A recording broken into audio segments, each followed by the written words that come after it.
Higher education society Shirala संचलित समाज विकास माध्यमिक व उच्च माध्यमिक विद्यालय सागाव घेऊन येत आहे विषय सामान्य विज्ञान इयत्ता 6वी सेमी। विषय शिक्षक Shri R.A. Chavan. Without taking too much time, we are going to learn our second chapter, The Living World, Part 6, A Definite Lifespan. Dear students, you can see on your screen, observe and discuss. There is two types of living thing. First, plant. Second, animal. As you observe that picture, you can understand at a certain life of age, plant reproduce leaflets and again gain leaves, as well as animals too. Animals have a definite lifespan. When you watch that image, you can see animals get at a certain age a proper lifespan, and again another living thing get ready to reproduce another living thing. That is the procedure of our lifespan, and that's why it's called a definite lifespan. So let's go to learn a definite lifespan. At a certain stage of life, living things become capable of reproduction. Later on in life reproduction stage, their organs become weak and still later their life comes to an end. In other words, living things die. The lifespan of different animals and plants are different. For example, the lifespan of the dog is about 12 to 18 years. The lifespan of an ostrich for 50 years. Let's go to know about a definite lifespan. At a certain stage of life, living things become capable of reproduction.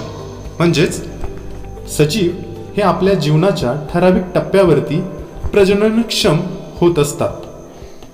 Later on in life reproduction stage, their organs become weak and still later. याचाच अर्थ काही काळानंतर त्या सजीवांचे जे अवयव आहेत ते क्षीण होत जातात आणि क्षीण झाल्यानंतरून कालांतराने त्यांचा जीवनकाल संपतो, म्हणजेच त्यांचा मृत्यू होतो. Their life comes to an end. In other words, living things die. म्हणजेच ते मृत्यू पावतात. मग आता आपल्याला बघायचं काय, तर आपण ज्या सजीवांची माहिती घेतोय, एक डेफिनेट लाईफस्पॅन समजून घेण्याचा प्रयत्न करतोय, त्यावरती आधारित त्यांची जी जीवन मर्यादा असते ती प्रत्येक सजीवांची कशी कशी असते, आणि याचबरोबर सजीव नेमके कसे आहेत, ते कसे तयार झाले, कशापासून तयार झाले, या प्रश्नांची उत्तरे आपण पुढील व्हिडिओत पाहूया.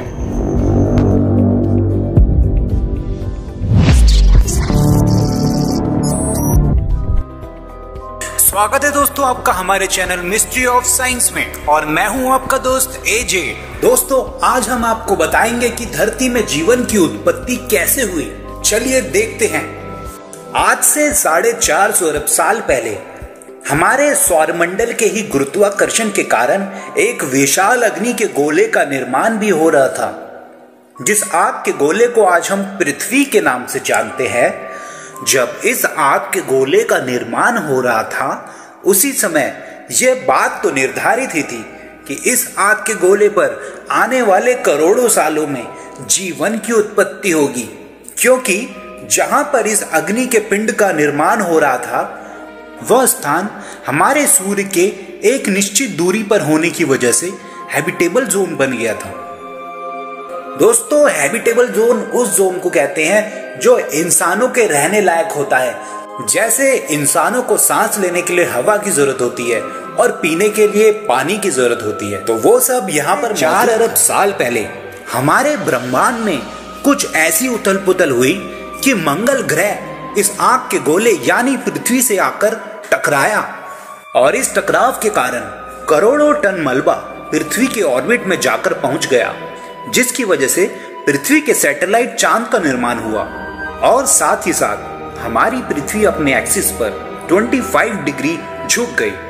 और दोस्तों, इसी झुकाव के कारण हम अपनी धरती पर अलग अलग प्रकार के मौसमों का अनुभव कर पाते हैं। जब पृथ्वी के निर्माण की यह उथल पुथल चल रही थी, उसी समय यहाँ पर बहुत भारी मात्रा में एस्ट्रॉइड्स एंड कमेट्स की वर्षा हो रही थी। एस्ट्रॉइड्स और कमेट्स में बहुत अच्छी मात्रा में खनिज पदार्थ होते हैं, जिसकी वजह से ही आज हमारी पृथ्वी पर जल है। दोस्तों, पृथ्वी के निर्माण के बारे में अब हम जान चुके हैं। अब सवाल यह उठता है कि इस पृथ्वी पर जीवन की उत्पत्ति कैसे हुई। दोस्तों, आपने वो सवाल तो काफी बार सुना ही होगा कि पहले मुर्गी आई या फिर अंडा। तो आज मैं सवाल का आपको जवाब दूंगा इस वीडियो के आखिरी में, तो आखिरी तक दोस्तों इस वीडियो में बने रहिएगा।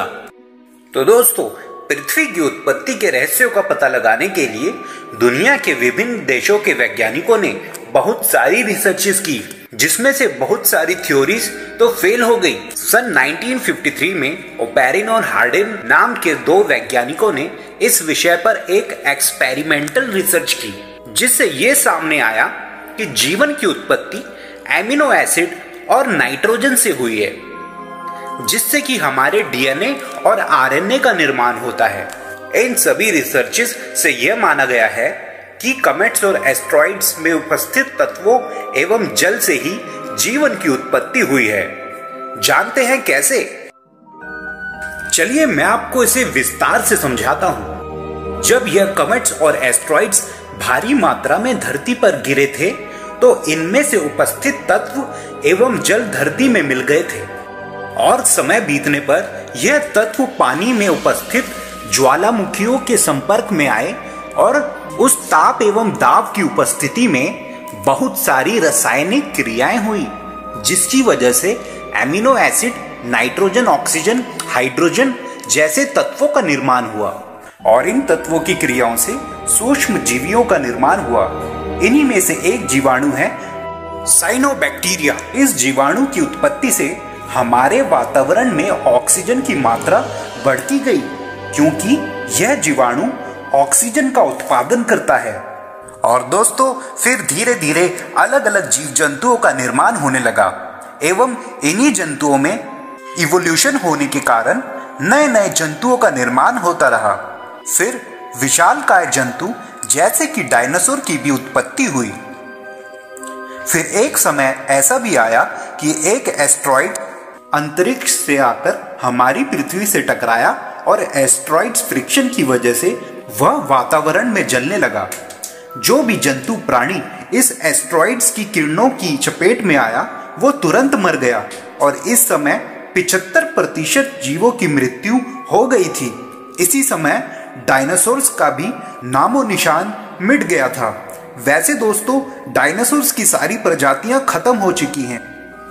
दोस्तों, आज की दुनिया में एलिगेटर ही एक ऐसी प्रजाति है जिसमें वक्त के साथ साथ बहुत सारे परिवर्तन आने के बाद इसे डायनासोर की प्रजाति का माना जाता है। दोस्तों, आज से करीब 4.5 करोड़ साल पहले अब तक डायनासोर्स की पूरी प्रजाति का अंत हो चुका था और बचे हुए प्राणियों में विकास हो रहा था। और इसी समय एक बार फिर पृथ्वी की टेक्टोनिक प्लेट में हलचल हुई, जिससे नए नए महाद्वीपों का निर्माण हुआ।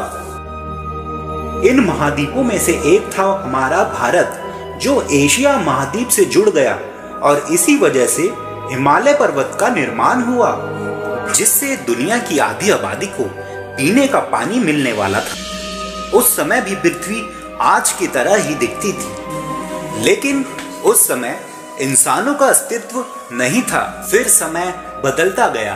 आज से 40 लाख साल पहले ईस्ट अफ्रीका में एक विशाल पर्वत का निर्माण हुआ, जिसे उस तरफ आने वाली मानसून हवाओं के लिए वह मुसीबत बन गया, जिसकी वजह से वहां के जंगलों में बारिश होनी बंद हो गई।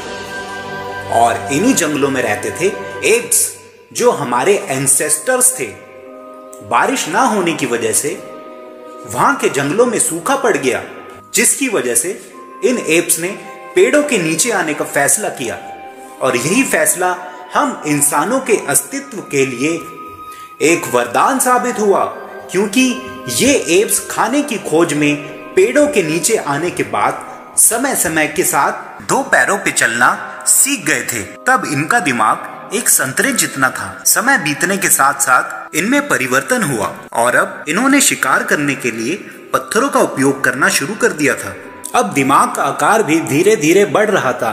अब एप्स मिलजुल कर रहने लगे थे और हमारे पूर्वजों के द्वारा की गई सबसे बड़ी खोज थी आग। वे लोग आग का इस्तेमाल भी करने लगे थे। अब वे खाना पकाकर खाने लगे थे। दिमाग का विकास होने के कारण अब ये लोग एक दूसरे से कम्युनिकेट करने लगे थे और इन्होंने भाषा का आविष्कार करना शुरू कर दिया था। इस प्रकार विकास का यह दौर चलता ही रहा। आज से ठीक 2 लाख साल पहले हमारे जीवन का भी अस्तित्व शुरू हुआ, जिसे हम साइंटिफिक भाषा में कहते हैं होमो सेपियंस, अर्थात बुद्धिजीव, जो कि पृथ्वी पर मौजूद किसी भी जीव के मुकाबले सबसे ज्यादा बुद्धिमान थे। आज हम ब्रह्मांड के अधिकांश रहस्यों को जानते हैं और इन पर खोज भी कर रहे हैं। तो दोस्तों, ये था सफर हमारा एक आग के गोले से पृथ्वी में परिवर्तन का, तथा एक छोटे से बैक्टीरिया से इंसान के अस्तित्व का। दोस्तों, इस वीडियो की शुरुआत में मैंने आपसे पूछा था कि पहले मुर्गी आई थी या फिर अंडा, तो अब वक्त है उसका जवाब देने का। दोस्तों, पहले अंडे की उत्पत्ति हुई थी। अब मैं बताता हूं कैसे। देखिए दोस्तों, जैसे कि मैंने वीडियो में बताया था कि पानी में एमिनो एसिड का निर्माण हुआ और बहुत सारे एमिनो एसिड रासायनिक क्रिया करके प्रोटीन का निर्माण करते हैं, जिससे कि अंडे का निर्माण हुआ। फिर उसके भीतर जंतु का निर्माण हुआ और इसी प्रकार रिप्रोडक्शन की प्रोसेस से बाकी मुर्गियों का भी जन्म हुआ। So finally you know that exactly the living things are, how they came into being and so on. सजीव नेमके कसे आहेत, ते कसे तयार झालेत, कशापासून तयार झालेत, या प्रश्नांची माहिती तुम्ही आता बघितली। चला पुढचा पार्ट बघूया। आहे आपला पुढचा पार्ट डू यू नो। त्या अगोदर एक छोट्याशा काही प्रश्नांची तुम्हाला उत्तरे द्यावी लागणार आहेत। चला तर मग तुम्ही तयार आहात ना?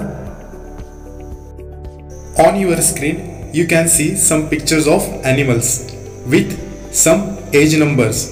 Just match the pair with appropriate and correct answer and show me on WhatsApp, as well as you can write down in your notebook.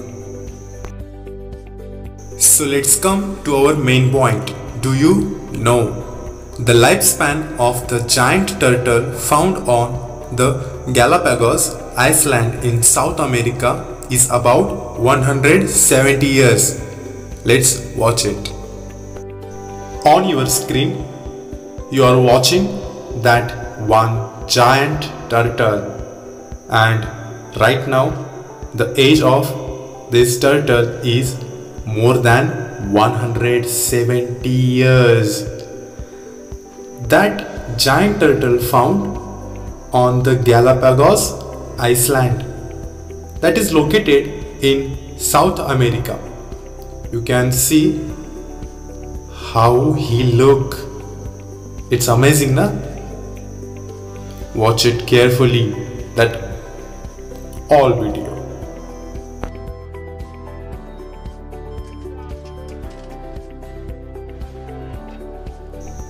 दक्षिण अमेरिकेजवळील गॅलापॅगॉस या आइसलँड येथे आढळणाऱ्या महाकासवाचं तुम्ही व्हिडिओ चित्रीकरण पाहत आहात, ज्याचे साधारण वय 170 वर्षापेक्षा जास्त आहे। अशाच अनेक कासवांबाबत आपल्याला यूट्यूब किंवा गुगलवरही माहिती मिळू शकते। याचबरोबर आपण याच्या पुढच्या भागाची माहिती घेणार आहोत। आपला पुढचा भाग आहे मेफ्लाय बाबत। जाणून घेऊया। On the other hand, the life span of the mayfly ranges from 1 hour to 24 hour। याचाच अर्थ मेफ्लाय नामक माशीचं जे जीवन कार्य आहे ते केवळ 1 तासापासून ते 24 तासापर्यंतच अवेलेबल असतं किंवा ते जिवंत राहतं. याबाबत एक छोटासा व्हिडिओ तुमच्यासाठी. Something is stirring at the bottom of the Mississippi River. A mayfly larva, one of millions, erupts out of the mud.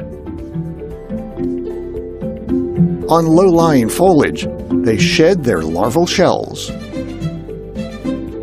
This will be the most important day, the only day, of their adult lives. They have just 24 hours to take to the air, find a mate, breed, and die. The cloud of breeding, dying mayflies is so dense that it can be picked up on weather radar. Mississippi fauna indulges in the yearly feast.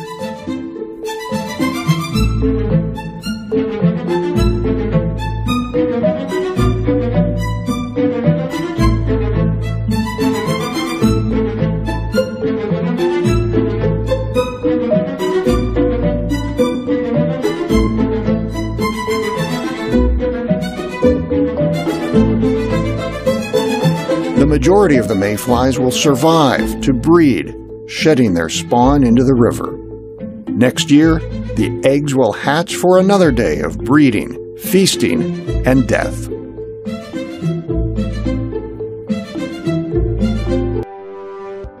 So, dear students, today in this part of our chapter, The Living World, we learned about a definite lifespan, as well as we watched some videos about how exactly the living things are, how they came into being, and so on.